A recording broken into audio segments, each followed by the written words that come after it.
국산 전투기라 할 수 이제 출발점은 이제 말씀드린 FA-50인데 2013년에 실전부대에 배치됐고 KF-21이 등장을 했죠. 본격적으로 테스트 비행을 하고 있고 진짜 순수하게 국산 전투기를 개발해야 된다. 2024년 9월에 하나 에어로스페이스 중심으로 그런 이제 발제를 했죠. 여러 차례 제가 뭐 강조한 게 필리핀 공군이 FA-50을 추가로 발주할 것이고 여기서 이제 K방산의 핵심은 사실은 이제 자주포죠. 자주포가 현재 그 하나 에어로스페이스로 돼 있지만은 하나 에어로스페이스는 그 전에 하나 디펜스였고 하나 디펜스 전에는 이제 삼성 테크윈이었어요. 그 최초의 이제 삼성계열의 이제 방산업체 삼성 테크윈에서 처음으로 이제 성과를 보였던 게 그때 당시에는 이제 뭐 우리 말씀하신 대로 5년 전이라고 했는데 그 훨씬 더 올라가요. 7년, 8년까지 올라가요. 그게 무슨 얘기냐면 폴란드에 K9 자주포의 차체, 구동하는 차체만 수출한 적이 있어요. 되게 좀 신기한 일이었죠. 그리고 요구 조건에 맞춰서 수출한 건데 그게 그 당시에는 그렇게 뭐 사람들이 뭐 크게 다루거나 하지 않고 이 방산업계나 방산업계 그 뉴스만 살짝 다루는 데서만 얘기됐었는데 출발점은 뭐 2016년 뭐 15, 16까지 올라가죠. 10년 됐어요. 그래서 그것이 인정받고 폴란드에 차체가 가서 그들이 말하는 이제 생각하는 영국제 포탑, 자주포 포탑을 결합해서 혼합된 이 크랩이라는 자주포 탄생을 시켰는데 이 부분에서 좀 인정을 받은 것 같아요. 최초에. 이 차체가 괜찮네. 그래서 그 실력을 인정받은 상태에서 그 주변국들이 눈여겨보던 주변국의 북유럽, 동유럽에서 이제 수출이 타진이 들어오고 이제 되기 시작한 거죠. 뭐 10년 전, 8년 전만 해도 조금씩 나왔어요. 뭐 18문 뭐 이런 식으로, 뭐 6문 이런 식으로. 근데 이게 예상외로 팔리는 물건이 자주포네? 이렇게 돼서 진입을 해서 K방산의 최초의 그 좀 실적은 자주포로 이제 대두되고 그 기간 중에 2016년부터 2022년 상반기까지는 자주포만 이제 잘 나가는, 잘 팔리는 여기저기서 뭐 인도, 이집트 그래서 계속 이제 우크라이나 전쟁이죠. 그래서 폴란드가 이제 요구해서 사가고 있지만은 그거와 상관이 지금 없이 그냥 꾸준하게 팔리는 게 자주포입니다. K방산의 핵심 대표는 FA-50이 있습니다. 카이에 F-50 경전투기가 있는데 이거는 이제 동남아 시장, 인도네시아를 시작해서 태국 그리고 이제 필리핀까지는 이제 진출을 했죠. 그다음에 이라크가 이제 어떤 미국이 어떤 관련돼서 진출을 24대를 했고 그래서 이 정도로 됐는데. 더 이상 이게 진전이 없었다가 역시 그 폴란드가 이제 발주하면서 우크라이나 전쟁이 발발하면서 그동안 꾸준하게 지켜봤던 이제 말레이시아가 이제 폴란드가 발주를 하니까 거기에 편승해서 또 발주를 하면서 판매 대상국이 이제 늘어났죠. 그리고 이제 가장 최근에 이제 필리핀은 또 추가 발주를 했고. 그러니까 이게 어떤 분위기, 전반적인 지구상의 어떤 분위기, 뭐 전쟁이 발발했다. 아니면은 어떤 나라가 사니까 나도 주변국에 사니까 사야 되겠다. 이제 그게 더 얹혀가야 되는. 그래서 K방산의 트렌드가 혼자 이렇게 뭐 다 했다기보다는 그 시기와 상황을 잘 만났다. 그래서 지금 이제 우뚝 섰는데 그러면서 이제 이 전반적으로 이제 자주포, 그다음에 전차, 전투기를 보면 이제 확장성, 수출 확장성을 보면은 자주포는 좀 그래도 어느 일정 부분 더 될 것 같아요. F-50은 다행히도 필리핀 됐고 그 다음에는 이제 말레이시아 2차 발주가 또 있어요. 그리고 이제 페루나 이집트가 실제 사인을 또 해야 되는. 그러니까 이제 조마조마한 상태로 계속 이어질 수밖에 없습니다. 거기에 관련된 국산 그 신형 장비들, 뭐 미사일 포함해서 그게 이제 대대적으로 나오는 시기가 시제품부터 나오는 시기가 2028년. 향후에 한 3년, 2, 3년 지나야만 제2의 어떤 K방산의 도약, 수출이 이제 좀 가능하지 않을까. 지금은 이제 좀 급한 대로 불을 끄고 창원 중심의 그 방산업체들, 10대 방산업체들이 어떤 수익성이 좀 이제 안정화된 거. 근데 불과 창원에 있는 10대 방산업체의 그 수익이 안정화된 거는 다 물어봤어요. 물어봤더니 공통점이 그 폴란드 수출, 우크라이나 전쟁 터진 그 직후부터라는. 그 전에는 너무 힘들었다는 거예요. 우리 국방부 상대로 팔아먹기가 너무 힘들어가지고 이 버티기 힘들었는데 이 폴란드가 또 효자다. 그러면서 그 붐을 타가지고 뭐 필리핀, 말레이시아, 뭐 페루, 더 나아가서 이집트가 있지만은 뭐 인도에 또 자주포 판매하는 거. 그래서 이게 뭐 때와 시기 뭐 때문에 어떤 트렌드, 그 경향, 상황, 전쟁 발발한 거. 이거에 맞춰서 이제 된 거죠. K방산에 의하면 이제 이스라엘 하마스 전쟁, 헤즈볼라 전쟁이죠. 이거는 뭐 그렇게 우리하고 직접적 연관이 없어요. 우리가 물건을 파는 데 있어서. 영상이나 뉴스를 보시면은 이스라엘군의 어떤 그 퍼붓고 하는 게 옛날에는 이제 지상군 중심이었지만 지금은 항공 폭격으로 다 공습으로 미사일도 아닌 공습으로 다 제압을 하잖아요. 근데 그 해당되는 정밀 유도 무기, 항공 폭탄은 다 미국에서 자체에서 만드는 것도 있지만 다 미국에서 조달합니다. 그래서 그런 문제가 지금 아랍 쪽하고의 조금 갈등이 좀 없지 않아 있죠. 그래서 그 K방산은 이스라엘하고는 현재 상관이 없는 걸로 지금 보여지고 있고 여전히 이제 우크라이나 전쟁의 그 주변 국가들 그리고 이제 동남아시아 중국 문제 그다음에 남미의 페루는 이제 또 주변국가 이제 에콰도르와 갈등이 또 남아 있고 그런 나라들 호주는 또 중국 문제고 그래서 이런 게 지금 다 연관이 있기 때문에 K방산을 더 발전시키려면은 그런 세일즈 분야에서 그 나라, 해당되는 지역과 나라의 어떤 환경을, 안보 환경을 면밀히 주시해서 찾아가서 출장 가서 세일즈를 하면은 확장이 되지, 지금 상태에서 그냥 뭐 이렇게 내뱉으면은 그냥 요 단계로 있을 것 같아요, 당분간. 물론 이제 KT 전차 2차 발주 180대가 뭐 역대 최대 규모라고 하는데, 그거는 뭐 어차피 뭐 2022년 9월달 이후에 옵션은 있었던 게 한 뭐 상식적으로 한 3년 만에 이루어진 거기 때문에 저는 이제 개인적으로 한 그 2, 3년 걸려야 되지 않을까. 그렇게 하면 이제 사람들이 재미없어 이제 이렇게 나왔던 시절이 있었는데 3년 걸렸습니다. 이게 얘기가 진짜 결론이 짓기까지는. 근데 그 다음 이제 3차 발주가 또 기다리고 있죠. 그 계약을 해야 되는 게. 그래서 그런 게 폴란드의 KT 전차가 다 이제 납품이 이제 되려면은 뭐 최종 뭐 이렇게 정리까지 뒷정리까지 하면 2030년까지 가야 되고, 이제 그런 걸로 연구해서 자주포도 좀 더 팔면서, 그건 이제 전차는 다 완료를 시켜야 되고, 그다음에 전투기, 경전투기죠. F-50도 나머지 2차 발주 말레이시아도 받아야 되고, 폴란드는 납품을 완전히 끝내야 되고, 물론 이제 필리핀도 납품을 해야 되고. 지금 25년도니까 향후 한 5년 동안 이제 그렇게 버틸 거예요. 그러니까 수익성이 있는 현상 유지는 잘 할 것 같아요. 근데 그 다음 문제가 이제 기다리고 있는데, 신형 무기들, 한국산 신형 무기들이 개발이 아주 뭐 완벽하게 돼야 되는데, 뭐 KF-11도 거기에 들어가고, 뭐 장거리 공대지 미사일도 그렇고, 그다음에 KDDX라는 문제가 좀 되고 있는 KDDX의 또 수출판도 좀 준비가 돼야 되고, 그러니까 국내 건조가 이루어져야 되고, 잠수함도 앞서 말씀드린 대로 장보고 3가 9척이 완편돼서 실전 배치가 돼야만 수직 발사관 체제가 한국군이 가지고 있는데 우리도 저 사야 되지 않을까? 그러려면 좀 더 봐야 되고. 왜냐하면 지금의 장보고 3 3척 가지고는 관망하는 거지, 저게 과연 성능이 나올까? 제대로 타격력이 있을까? 문제가 없을까? 운영하는데 뭐 이런 걸 따져보고 있거든요. 특히 일본에서 한국의 사례를 보면서 자기들도 수직 발사관을 갖는 잠수함을 개발해야 되는데 오히려 장점보다는 문제점이 많다, 이제 이런 내용들의 기사를 이제 내더라고요. 그래서 완벽하게 9척까지 다 끝내야만, 사업이 제대로 완수돼야만 이제 환불이기 못하고 수출 시장에서 이거의 동급 잠수함을 사가겠다, 그렇게 되는 거죠. 그래서 제 2단계는 지금 또 준비하고 기다려야 되는 상황입니다. 근데 딜레마가 있습니다. 현재 K-55 자주포가 이제 1,100물 미만이고 비슷해요. 요구 조건이라든지 작전 부대 요구 조건도 있고, 이제 어떤 환경도 있기 때문에, 부대 편제가 있기 때문에 무한적으로 생산해서 배치할 수 없기 때문에 1,000여 물씩 각각 생산이 다 끝났죠. 보통 4차, 5차 양산까지 해서 끝내는데, 그럼 2,000여 물이죠. 대한민국 자주포 보유 수가. 전 세계적으로 이렇게 2,000여 물 보유한 나라가 뭐 상당히 5손가락에 뭐 꼽을 정도예요. 근데 우리가 한 3위 정도 되나? 뭐 그럴 텐데 사례가 드문죠. 그래서 이런 측면에서는 포화 상태죠. 대한민국의 어떤 자주포는 더 사면은 도대체 이거 누가 쓸 건데, 어느 부대에서 이거 가져갈 건데, 아니면은 돈을 들였어요? 그러면 K-55를 밀어놔야 돼. 근데 K-55를 개량을 했어요. K9 자주포 화력에 어떤 준하는 자동 장전 뭐 이렇게 시스템 비슷한 거를 거기다 다 적용을 했어요. 개량했어. 그쪽 이미 다 사업이 끝났고. 그러니까 당분간 이거 가지고 북한 상대로 작전이나 어떤 전쟁 대비를 할 수 있는 거예요. 근데 또 수출 시장에서 이렇게 또 인기가 좋으니까 시간이 가면 갈수록 개량력을 또 만들어내야 되거든요. 수출 시장, 방산 수출 시장이라는 데는. 그래서 현재 뭐 K9A3 뭐까지 이제 내놨는데 무인화시키는 거 최종 목적이. 현재는 이제 A1이죠. 뭐 APU 같은 보조 동력 장치 중심에 하여튼 뭐 중간 제대로 이렇게 조종수가 제대로 이렇게 할 수 있는 그런 정도의 어떤 미미한 개량인데, K9 A2, A3가 있는데 A2는 이제 반 무인화, 반 사람이 좀 줄인 거고, 그다음에 K9 A3에서는 완전 자동화. 멀리서 이제 원격 조종해서 쏠 수 있는. 그러면 이제 이게 가격이 새로운 시스템이 적용이 되기 때문에 비싸지고, 그러면 한국군은 신규 생산을 한다기보다는 관련된 키트, 내부만 교체할 수 있는 키트를 조달해서 개량만 하면 돼요. 그냥 기존에 보유하고 있는 그 자주포. 그래서 신규 발주가 하나 에어로스페이스에서 특별한 영업을 하지 않는 한은 안 될 것 같아요. 그러니까 당장 할 수 있는 사업은 아니에요. 그래서 그냥 수출에만 이제 전력 투구하고 있는 거고, 국내 개량 사업에 대한 거는 이제 실용화 시키려면은 향후 몇 년 더 걸릴 것 같아요. 그래서 이것도 역시 시간과의 싸움이고 돈과의 싸움이죠. 2027년, 8년 넘어가야 돼요. 빨리 잡아도, 아주 빨리 잡아도 지금 당장에 그게 과시적인 성과를 낼 수 있는 거라 보지는 않습니다.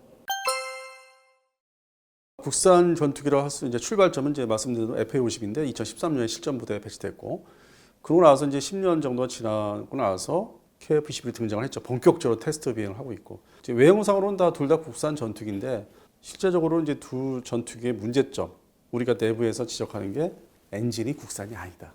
F-50이 이제 미국의 제너럴 일렉트릭사의 F-404, 이게 이제 F-18 호넷 전투기의 엔진이죠. 두 번째 이제 KF-21의 F-414 엔진, 이것도 미국의 제너럴 일렉트릭사 같은 엔진 회사예요. 근데 F414 엔진은 이름이 이제 바뀌었죠. 숫자가. 이거는 슈퍼 호넷의 엔진이에요. 그러면 이제 근본적으로 FA50은 이제 14톤짜리 전투기 최대 이륙 중량이.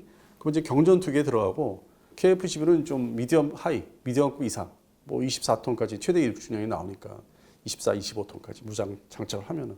그래서 그런 차이점에서는 뭐 전투기 등급은 나눠지고 엔진은 또 단일하게 이제 미국제고. 나머지 시스템 보면은 F50은 미국의 록히드 마틴이 이제 기술 지원을 이제 많이 해서 거의 뭐 50대 50으로 이제 공동 개발한 게 있고. 그래서 소프트웨어 계통은 사실 저작권이 이제 미국의 록히드 마틴사에 있어서 수출을 이제 허가를 또 받아야 되는 게 있어요. 엔진과 별도로.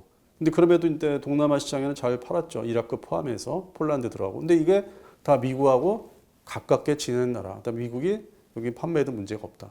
여기는 오히려 우리 미국 안보에 간접적으로 도움이 된다 해서 이제 수출이 다 허가 난 거죠. 근데 소프트웨어, 엔진이 다 미국제. 두 번째, KF11은 이제 소프트웨어 문제는 해결됐지만은 엔진이 또 미국제다 보니까 이것도 앞으로 수출할 때 미국이 싫어하는 나라, 미국의 안보 측면에서 도움이 되지 않는 나라한테는 판매하기 어렵다는 거예요. 그래서 이제 궁극적으로는 진짜 순수하게 국산 전투기를 개발해야 된다. 그러려면 엔진부터 국산화 시키자. 그래서 현재 2024년 9월에 하나 에어로스페이스 중심으로 그런 이제 발제를 했죠. 그 업계에다가 얘기를 하고 방사청에 얘기를 해서 개발해야 됩니다. 짧게는 10년, 길게는 15년 이상 시간을 주고 예산을 다 지원해주면 개발을 완성시켜서 세 번째 국산 전투기는 이것을 달면은 우리가 수출에 문제가 없다. 물론 우리가 자체적으로 이제 검열을 해야 되죠. 미국이 싫어하는 나라한테 일부러 팔면 안 되고 우리 국산 엔진이 들어가도.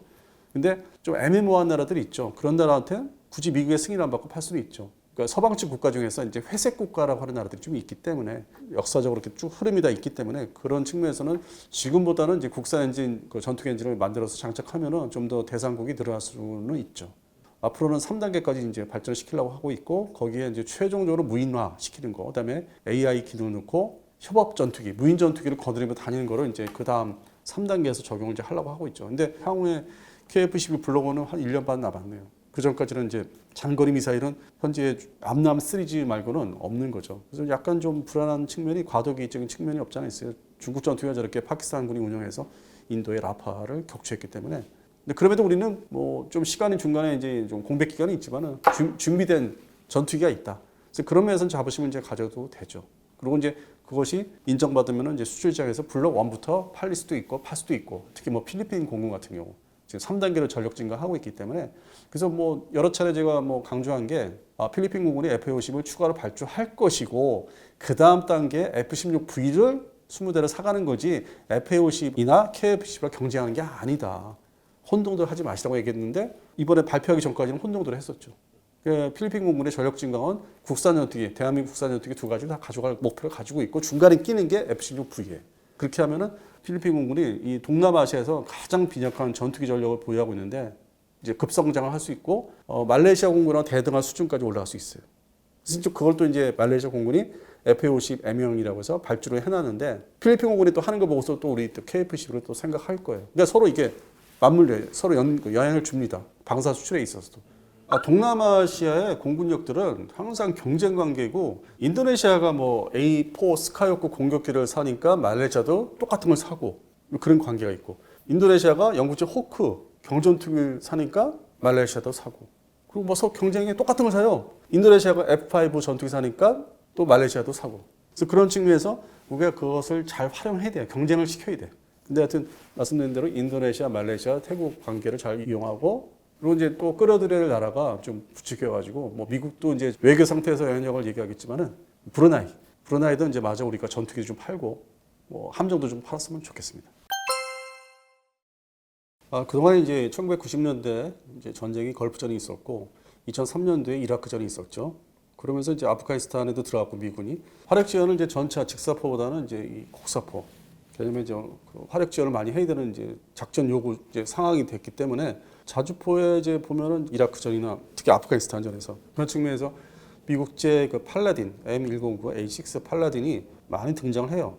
근데 그 환경에서는 이제 장단점이 나오죠. 뭐 산악지대라든지 사거리가 뭐 그 환경에서는 짧다든지 그래서 뭐 지금 이게 또 플랫폼 자체가 M109 시리즈가 좀 오래됐다든지 그래서 그런 문제가 대두되면서 독일제 PZH-2000이 등장을 하는데 이것도 워낙 뭐 플랫폼이 비싸고 그리고 독일군만 쓸 수 있는 좀 그런 고가의 장비다 보니까 나토 지역에 바르샤바 조약군은 해체됐지만은 이제 러시아 러시아에 이제 대비돼서 보유 유지를 했는데 대량으로 살 수도 없었고, 그래서 그걸 이제 다 평들이 나 있었죠. 미국제 M109는 너무 이제 구형화됐고 개량의 한계가 도달했다. 그래서 미국도 장사정포를 이제 탑재하는 시정 자주포를 개발했는데 계속 실패하고 있다. 이게 가성비가 결국 없는 거다. 현실성이 없는 거다. 조달하기도 저건 어렵다. 또 독일제는 너무 비싸다. 너무 고성능이다. 그 와중에 이제 확인이 돼 있는 게 실전 사례가 있었던 게 대한민국의 K9 자주포가 연평도 거기서 이제 다 확인됐죠. 그러다 보니까 그게 국내 언론에서만 이제 회자된 게 아니라 해외에서도 야, 그러면 이게 배경이 어떻게 되냐? 이 자주포가 순수하게 대한민국에서 그냥 어느 날 갑자기 뚝딱 만든 거냐? 따져보니까 그 전에 기술이 어떤 게 모아져서 시작할 수 있는 게 미국제 그 소위 M109 시리즈.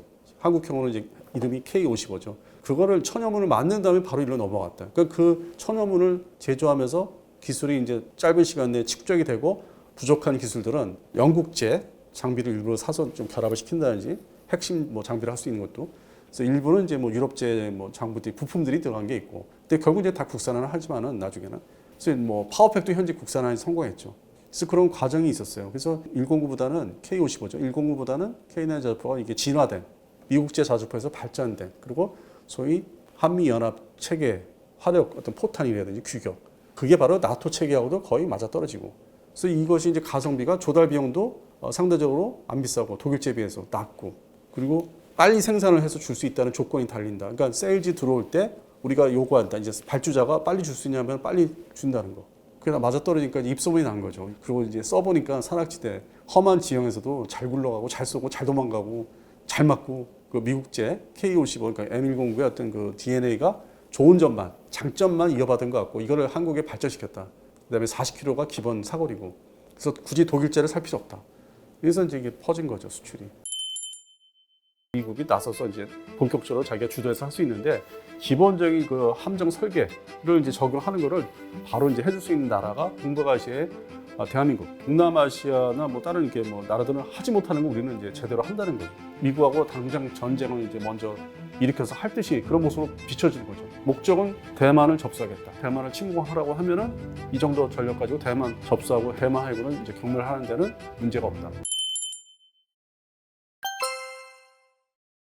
우리나라가 이제 소위 뭐 전투함을 건조하는 이제 시간을 이제 공표된 데이터가 있지 않습니까? 인터넷만 한번 뒤져도 나오니까 보통 2년에서 3년 사이에 만들어내요.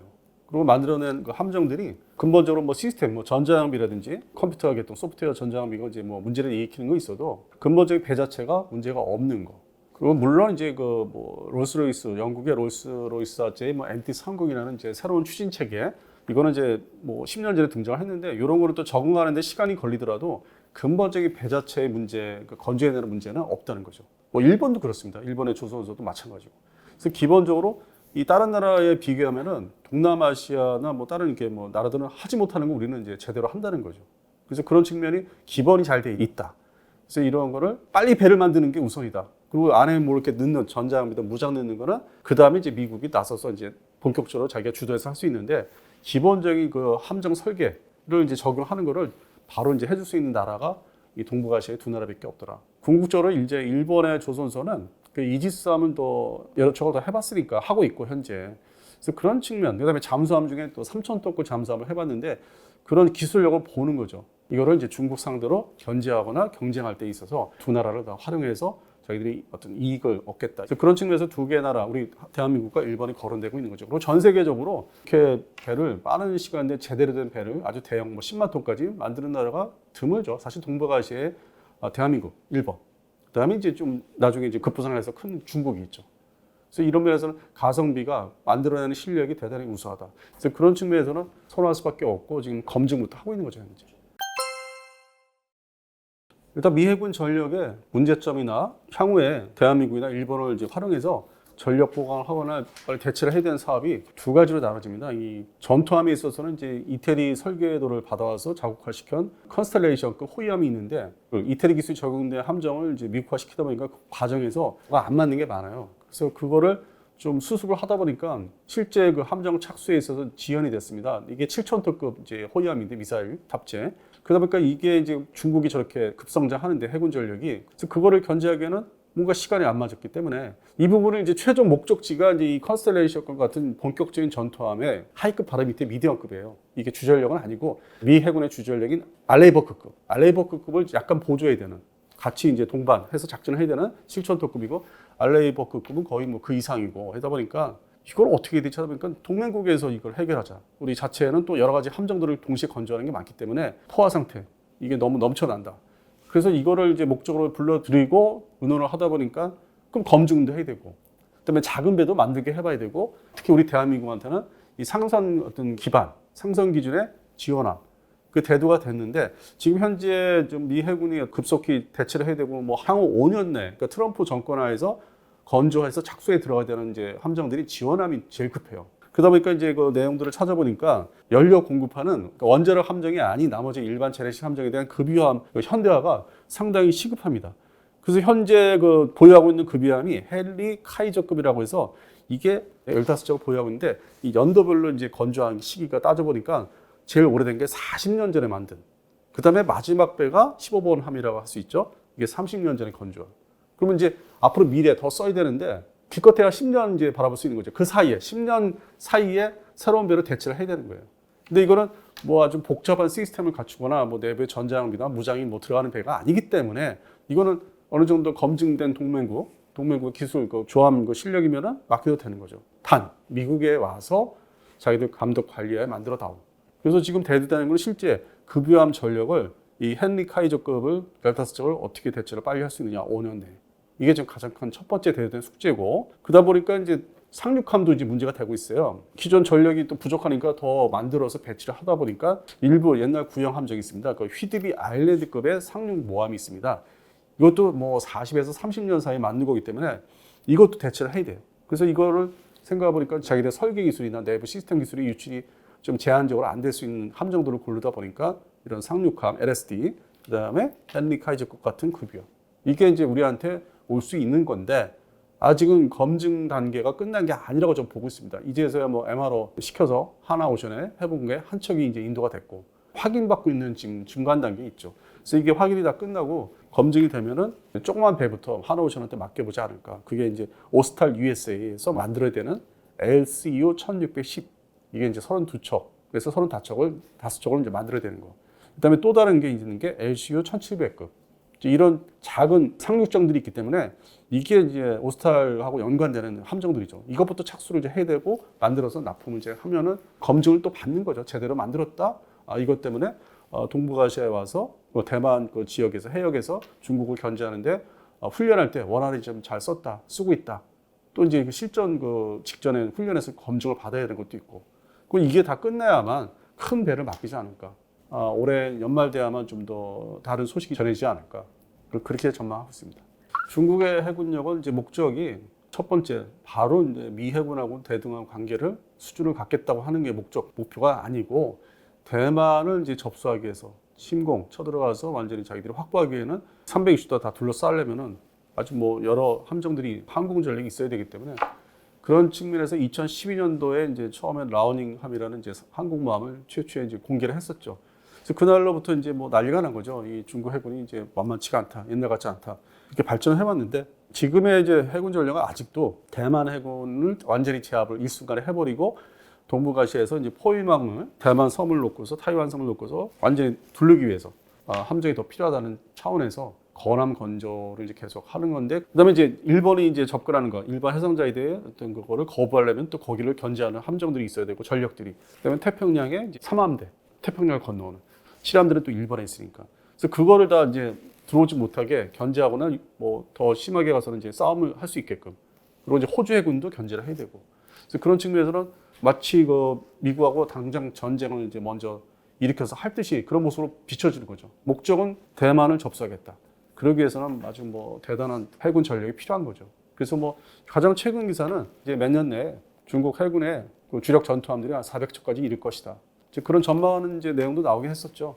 그렇기 위해서는 지금 쉬지 않고 이제 배를 막 찍어내는 거예요. 그리고 소위 중국판 이지스함이라는 게 이제서야 뭐 좀 일부 한 10여 척 보유를 하고 있기 때문에 자기들 입장에서는 뭐 숙제가 지금 상당히 지금 해결이 안 된 거죠. 나머지 하위급 함정들, 일반 뭐 방공 구축함이라든지 호위함들 이것들은 이제 뭐 주변국을 견제하는 용도로 맞는데 본격적으로 미 해군을 상대하기에는 좀 성능이 모자라는. 그래서 지금부터 어떻게 보면 중국 해군은 자기 자신들은 시작이다. 아직 멀었다. 그러나 당장 급한 대로 위에서 지시가 내려와서 대만을 침공하라고 하면은 이 정도 전력 가지고 대만 접수하고 대만 해군을 이제 경멸하는 데는 문제가 없다. 상선 분야는 이제 차이가 없죠. 근데 이지스함을 이제 관리를 해야 돼요. 실함대에도 뭐 이지스 구축함이 나와 있는 게 지금 9척까지 되는데 이게 작전이 다 항상 뭐 투입되는 것도 아니고 이제 서로 이제 로테이션해서 투입이 되는데 그게 이제 우리 동해안도 들어오고 이제 서해안도 들어와요. 그게 이제 작전을 하기 위해서. 그다음에 제주도 남방 측면 중국 쪽으로도 이제 많이 진출해서 작전하고 더 나가서 그 대만과 중국의 본토 그 사이도 이제 뭐 일부러 진입을 하고 그래서 이제 그 베트남 앞쪽까지 이제 작전을 이제 넓히는데 이게 이지스함이라는 전자장비 해상에서 어떤 게 해풍 그 소금물에 많이 이제 바람 같은 뭐 짠물이 올라오고 이제 그런 게 있다 보니까 수시로 작전이 끝나면 들어와서 그 정비를 잘 해줘야 돼요 매번. 그러다 보니까 이제 그게 주둔지가 칠함대 주둔지는 뭐 알려진 대로 요코스카 항인데 현지에 이제 답사를 하기 위해서 여러 번 가봤는데 갈 때마다 2017년도 이래로 그 이지스 레이더판 넓은 레이더판을 다 껍데기를 뜯어내서 정비를 합니다. 2013년도만 해도 그게 볼 수 없었던 모습이 실전 대비가 좀 더 이제 긴밀하게 되는데 아주 잘 되고 있구나. 근데 그 정비를 할 때 전체적인 그 기술 인력들이 이제 미 본토에서 오는 사람들 이제 군무원들이 있고 미 해군 자체도 있지만은 그 관련된 뭐 이렇게 뭐 물자 조달도 해야 되고 뭐 이지스 시스템에 관련된 물건 조달하거나 뭐 배달을 한다든지 아니면은 또 일본 좀 같이 참여해서 그거를 이제 정비를 해야 되지 않습니까? 그게 일본 기술자들. 그러니까 일본도 이제 이지스함을 이제 만들어서 미국 그 체계를 받아서 건조를 하면서 운영하고 정비를 하고 있기 때문에 이제 그런 관계자들, 그러니까 이제 보안 기준에 맞게 그게 이제 협력이 되는 거죠. 근데 우리나라는 지금 주둔하는 미 해군이 연락 그 규모, 연락반 규모이기 때문에 뭐 진해, 잠수함, 숙소 관리하는 그런 수준이기 때문에 그 주력 부대는 요코스카에 칠함됩니다. 그다음에 이제 상륙함이 주둔하는 사세보항. 그러니까 사세보항에서는 뭐 그렇게 뭐 대규모 정비 같은 거는 이제 하는 모습은 좀 본 적이 좀 드물고, 근데 요코스카항은 상당히 중요하게 이제 생각하기 때문에 그런 부분이 최근에 10년 이상 겪어본 거죠. 아주 고성능의 함정들, 이지스함 중심으로는 이거는 이제 미국은 일본한테 좀 도움을 받아야 되겠다. 자기 이제 함정도 같이 공통성이 있고, 그다음에 최신 이지스함 시스템도 일본은 다 사주고 있고 도입을 하고 있고, 뭐 같은 이제 호환성도 더 높고, 반면에 대한민국의 이제 해군에서는 원활하게 어떤 기술에 대한 접근성, 정비성은 일본이 더 우수하게 보고 있는 거죠. 대한민국은 이제 배 자체 만드는 거를 빨리 만들고 튼튼하게 잘 만든다는 거고. 그래서 대한민국은 이제 이지스함 체계를 바로 직수입해가지고 장착하는 기술이 그게 이제 문제없이 이루어졌기 때문에 그 부분은 인정받는데 정비하는 단계까지 이제 확인이 잘 안 되는 거죠. 그래서 그런 차이가 있지 않나 좀 그렇게 보고 있습니다. 그래서 크게 나누면 이제 일반한테는 생각하는 건 이지스함 체계에 대한 공동 협력. 그다음 대한민국은 앞서 말씀드린 이제 급유함 같은 큰 거대한 그 함정들, 지원함들에 대한 건조라든지 MRO를 맡긴다든지. 근데 근본적으로 핵추진 잠수함 그 공격 원잠이죠. SSN인데 이게 수중에서 머무는 시간과 추적 시간 뭐 그다음에 자망 속도가 빠르다고 해서 대한민국의 동해, 서해, 남해에서 그렇게 오래 머물러서 작전을 당장 뭘 해야 되나? 아니면 이거를 만들어서 2040년대 이후에 2050년대 이걸 만들어서 어디 해외 진출하나? 어디 가서 물속에 오랜 기간 숨어 있어야 되고 아니면 멀리 가야 되나? 이제 그런 의문점이 일단 생겼어요. 그럼에도 불구하고 이제 원자력 추진 공격 원잠을 이제 가져야 된다고 계속 얘기는 나오는데, 근데 뭐 언젠가는 도입은 이제 되기야 하겠지만은 지금 당장은 현실적이지 않다. 그것보다는 이 현실적인 대한민국 해군의 수중 전력의 문제점은 9척, 그다음에 3척.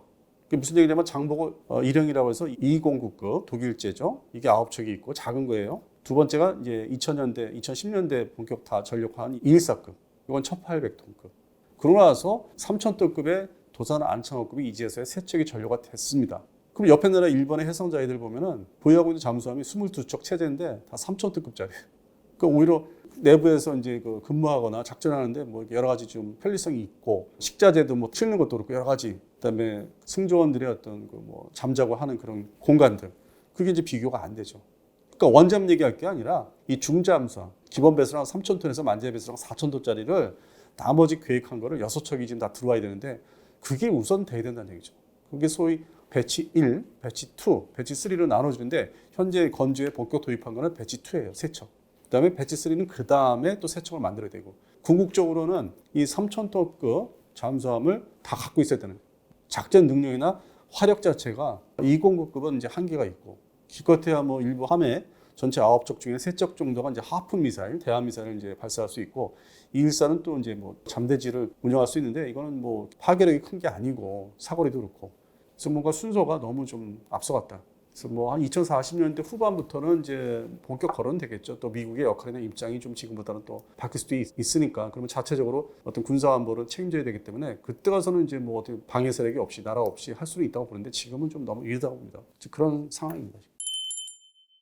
북한군이 대규모 무장을 이제 가지고 있다고 하지만은 다 썩은 것들, 창고에 보관하고 있는 거예요. 전투기도 뭐 더 말할 것도 없고 함정은 소위 소형 정들 수백 척을 갖고 있어도 제대로 활용할 수 없고 재래식 무기를 다 이제 교체를 하고 소위 다 가리를 해야 되는데 그게 다 돈이잖아요. K9 자주포 흉내내는 그 포탑을 가지고 있는 자주포도 등장했어. 저들이 뭐가 불안한 게 있으니까 항상 그 노출, 대대적으로 홍보를 하는 거 아닌가. 뭐 이제 다시 바로 세웠다고 하는데 어차피 쓰러진 거 좀 버려야 돼요. 내가 볼 때 다시 수리한다고 해도 저게 보장이 되겠습니까? 어떤 성능이 우리 대한민국 공군의 항공전력은 북한을 압도합니다.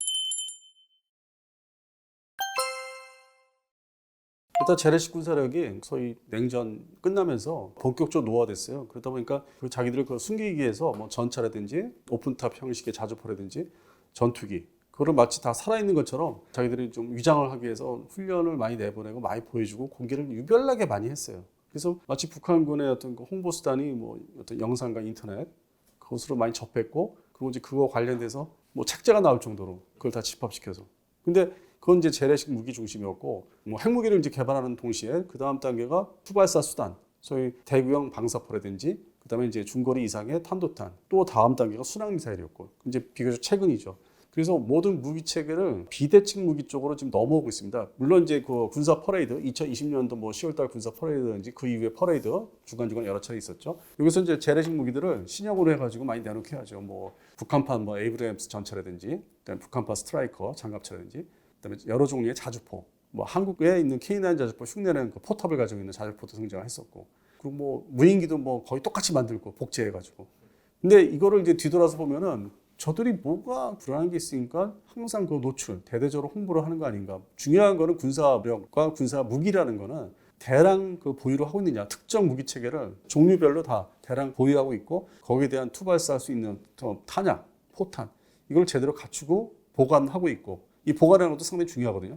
그래서 조달해서 보관과 운영 유지, 유사시에 쏠 수 있는지 그게 제대로 되는지가 이제 관건이었는데 기존에 뭐 70년대, 80년대 자기들이 조달해서 배치된 거는 사실상 지금 유명무실 창고에 지금 다 있고 가동하기 어렵고 왜냐면 이제 쇳덩어리이기 때문에 이 기계라는 것도 정기적으로 이제 구동을 안 해주면은 말 그대로 그냥 달라붙잖아요. 이게 궤도라든지 뭐 포탑이라든지 그래서 정기적으로 이게 점검을 하는 차원에서 가동을 하는데 그런 게 과연 됐겠느냐. 그리고 화력 자체가 지금 우크라이나 러시아 전쟁 보시면은 전차의 표준이라면은 125mm 장착한 T-72개요. 양쪽이 러시아나 우크라이나군이나 지금 우크라이나군이 주력 전차는 여전히 T-72 시리즈예요. 500여 대.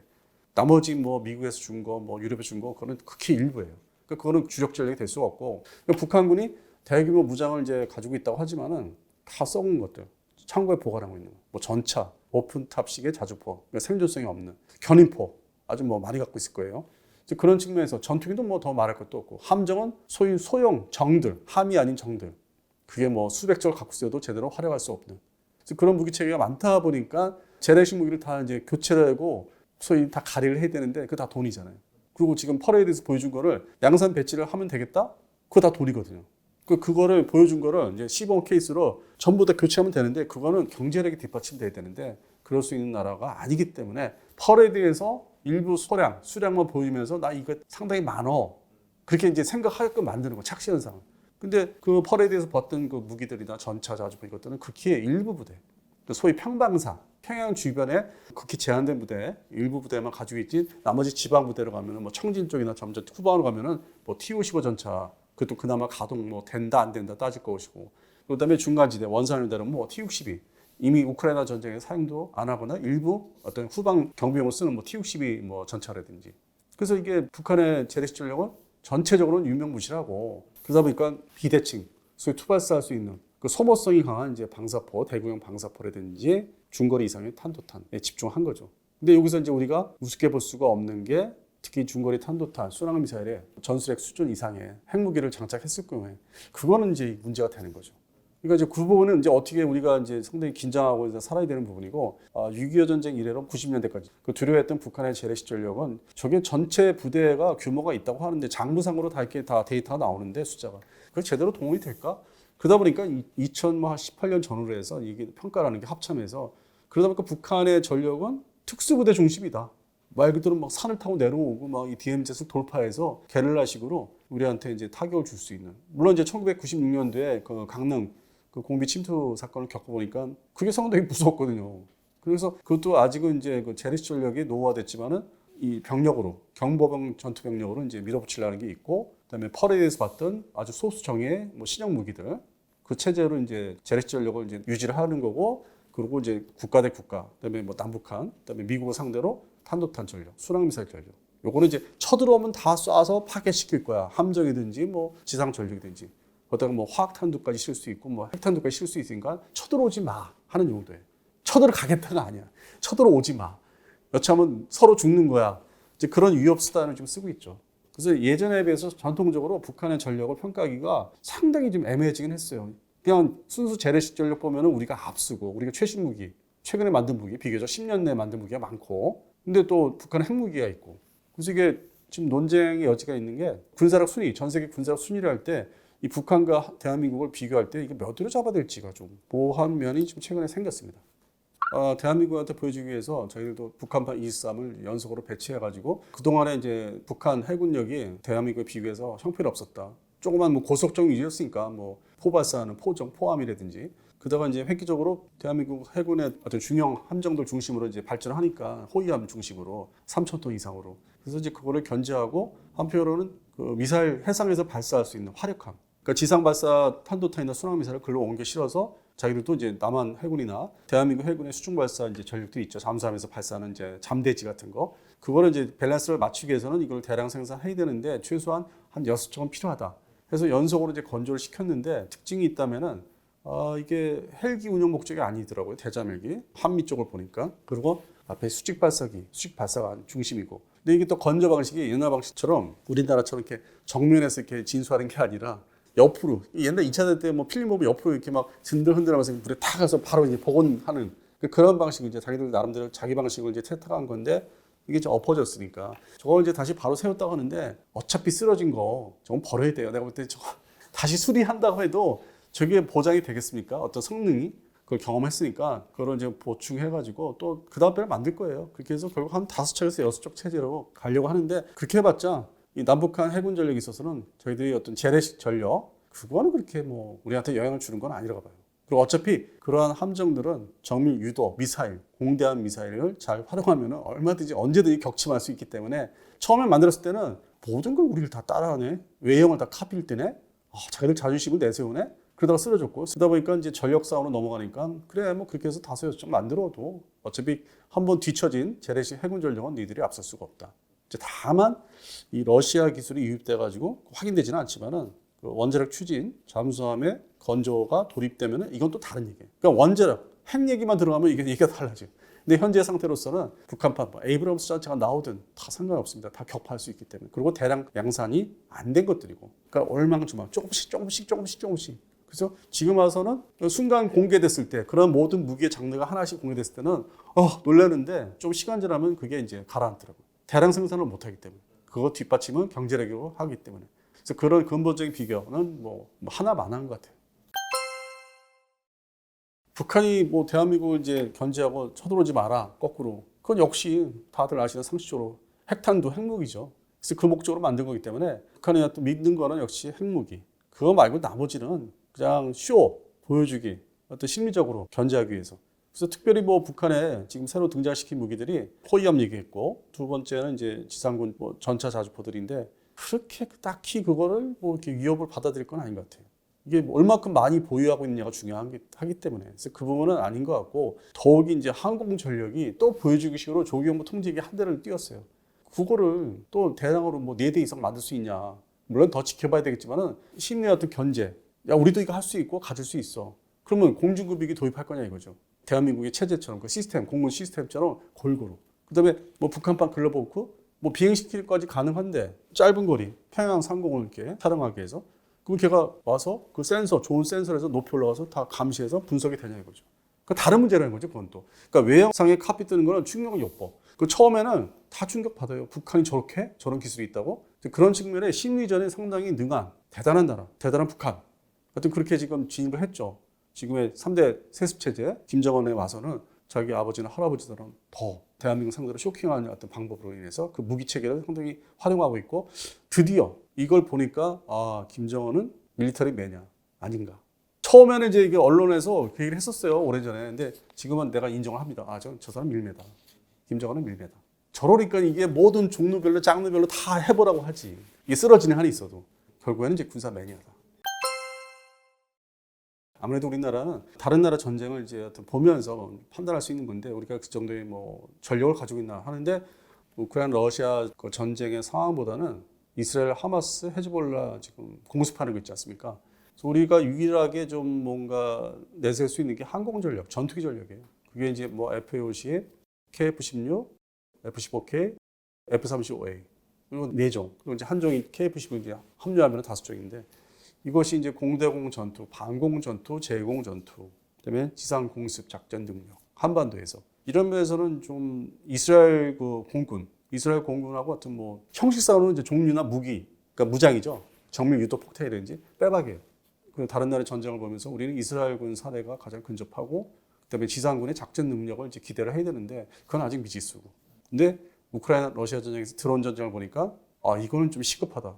이건 새로운 장르고 이거는 지금부터 새로 우리가 도입을 대대적으로 해야 되는 어떤 대북 침투 부대의 그 특전사 중심으로 할 게 아니라 일반 보병 사단에도 빨리 이거를 이제 만들든지 사오든지 해서 각 사단마다 생존성을 높이려면 이거를 빨리 좀 해야 된다.